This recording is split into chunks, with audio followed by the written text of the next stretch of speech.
Hello, TI family. I'm Edwin Jones from Indianapolis, Indiana, and I've never said what I'm going to say, either publicly or privately, on why my entire family became perps. First of all, I come from a very loose-knit family. Uh, it's a man-hating family. It's a jealous family. Secondly, it seems that the foundation of an effective conspiracy starts with one's immediate family. That marks the beginning of separation elsewhere. In my case, it was my mother, father, and brother.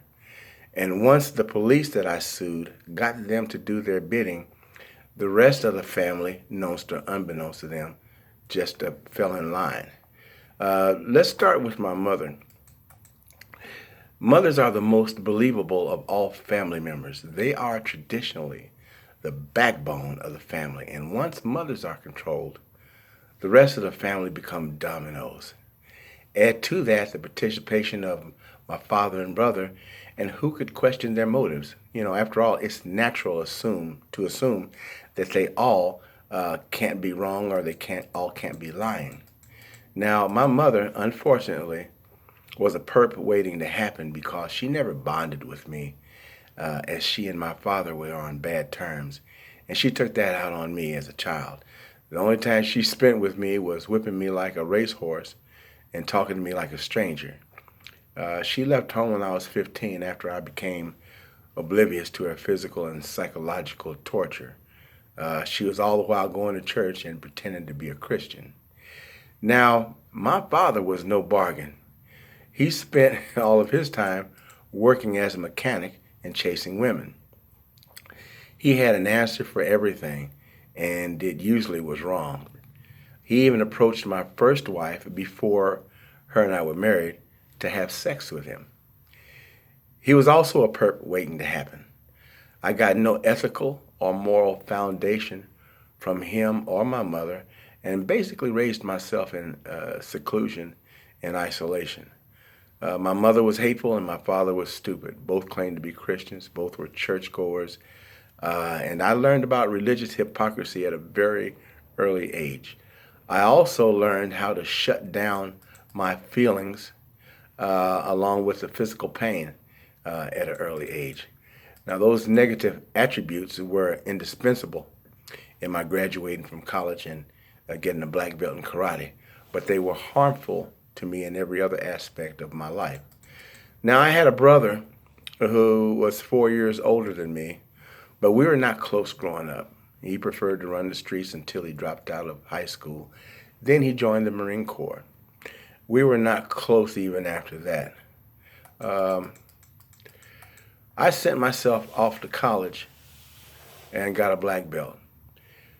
I'm the only one on either side of the family to do so. But here's my family, though. I got no congratulations afterwards. Not one. So that is the basis of why my family was easy to flip on me and become perps.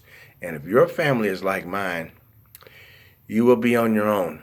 I will suggest a solution later at the end. But now, let's discuss how. Now, most people have a breaking point, no matter how strong and determined they are. And the police/government that I sued took what meant the most to my family, and then he manipulated them by it. I asked my mother during the initial part of the police fiasco why everyone was acting strangely and against me, and what happened to those same Christians who say they fear the Lord, not the devil. Her reply was, and I do quote, I remember it word for word. She said, "The way things are supposed to be is not the way things are." And she was ice cold when she said it. I knew I was in deep trouble. You see, my mother is heavily dependent on her disability check and doctors who have her highly dependent on life-saving drugs, and she did not want those things taken away.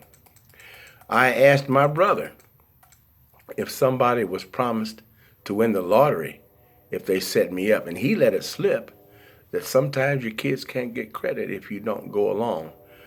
My only so-called Christian brother worked with the police so his daughter could get financial credit, the mark of the beast.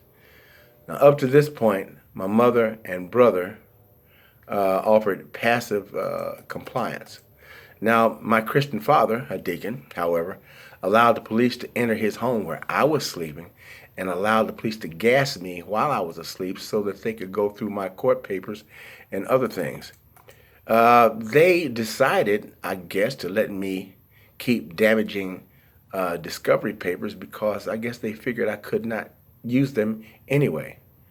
Also, my father had a garage built when I was a kid, and he worked on cars.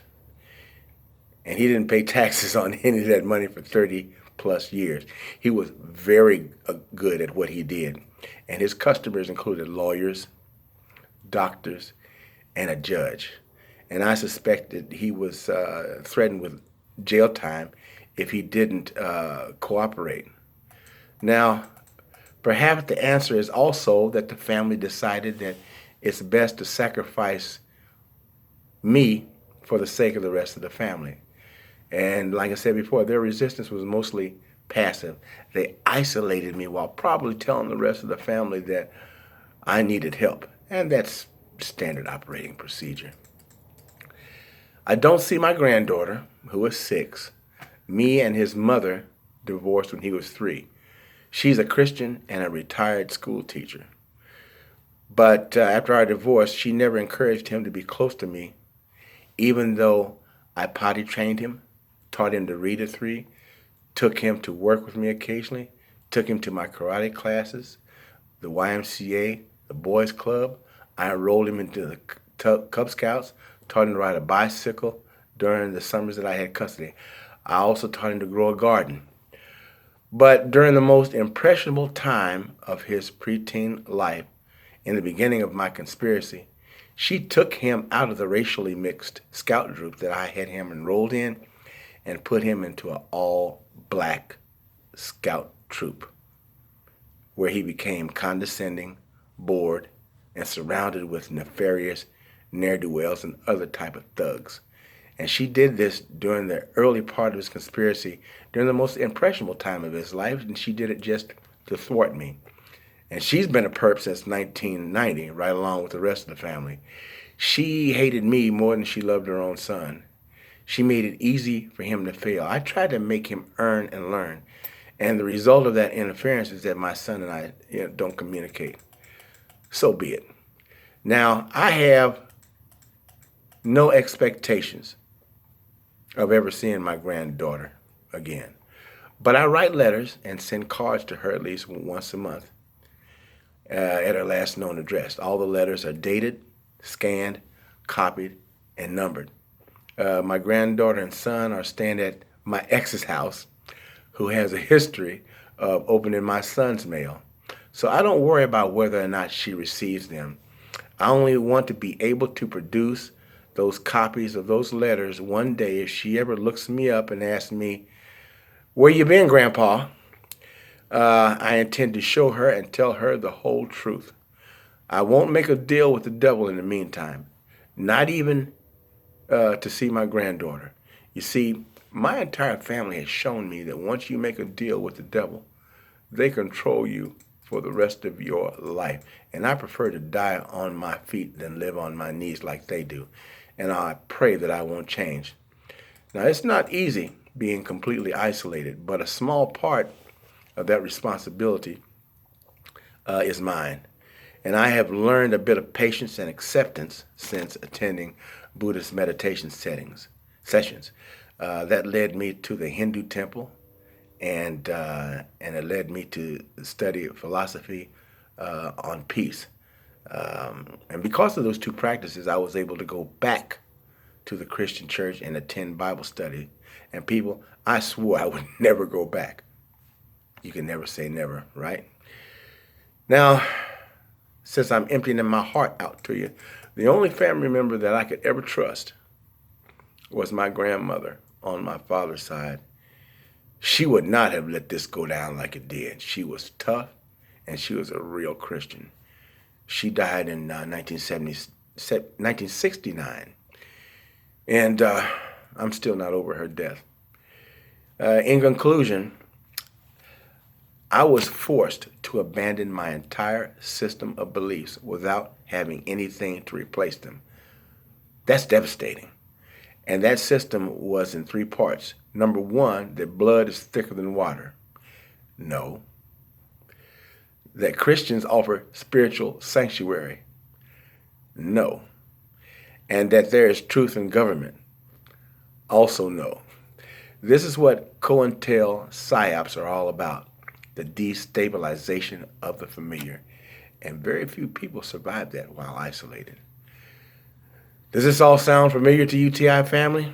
If it does, I hope I have helped you to understand and to deal with it. So be safe out there. The devil wants you dead.